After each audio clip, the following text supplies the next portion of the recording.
আমি একজন হবু ফ্যাশন ম্যাগাজিন এডিটর, স্কিলটা এখনও শিখছি।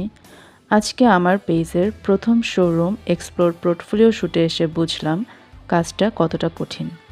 ম্যানেজার কোনো শট দিতে রাজি না হওয়ায় একা একা শুধু ফোন দিয়ে কিভাবে শোরুমের ভেতরটা এক্সপ্লোর করলাম, আজকের ব্লগটা থাকবে এটাই নিয়ে। Good morning everyone, welcome back to my daily blog. তো আমি গতকালকে পায়েস রান্না করেছিলাম, সেই পায়েসটাই আমি আজকে সকালে নাস্তা হিসেবে খেয়েছি, কারণ ভারী কিছু খেতে ইচ্ছা করছিল না। তো পায়েসটা খেয়ে এখন আমি আমার সকালের চাটা খাবো। তো চা নিয়ে চলে গেলাম সোশ্যাল প্ল্যাটফর্মগুলো ভিজিট করতে এবং চাটা খাবো খুব দ্রুত করে। বের হতে হবে যেহেতু আজকে একটা পোর্টফোলিও শ্যুট আছে।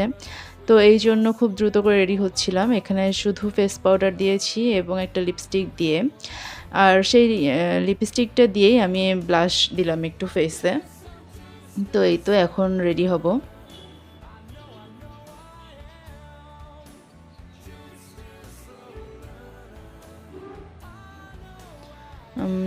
এখন একটু হেয়ার ব্রাশ করে বের হয়ে যাব।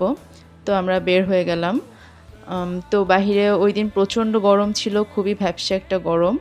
এই তো এটা হচ্ছে শোরুম যেখানে নকশি কাঁথা পাওয়া যায় এবং বেবিদের, অ্যাডাল্টসদের ক্লথ পাওয়া যায়।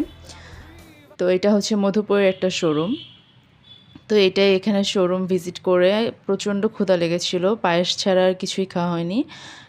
এখন প্রায় 4টা বাজে। তো টেস্ট্রিটে ঢুকলাম, ঢুকে একটা সিঙ্গারা আর 2টা কফি নিলাম, যেহেতু আমার হাজব্যান্ড আমার সাথে ছিল। তো আমি সিঙ্গারাটা খাচ্ছিলাম আর সাথে কফি খাচ্ছিলাম। তো খাওয়া দাওয়া শেষ করে এখন বাসায় চলে যাব। বাসায় এসে দেখেন আমার চেহারা কি বিচ্ছিরি অবস্থা। বাহিরে এতটাই গরম ছিল। তো এখন একটু ফ্রেশ হব, তারপরে খাওয়া দাওয়া করব। তো শাওয়ারটাও নিয়ে নিলাম, কারণ এতটাই গরম ছিল, খুবই অসহ্য লাগছিল। তো এখন খাওয়া দাওয়া করব, খুবই এক্সজস্টেড ফিল হচ্ছে। এখানে খাওয়া দাওয়া করছিলাম। এবার একটু বসে গেলাম ম্যাগাজিন এডিটিংয়ের কাজ নিয়ে। তো আজকের ব্লগ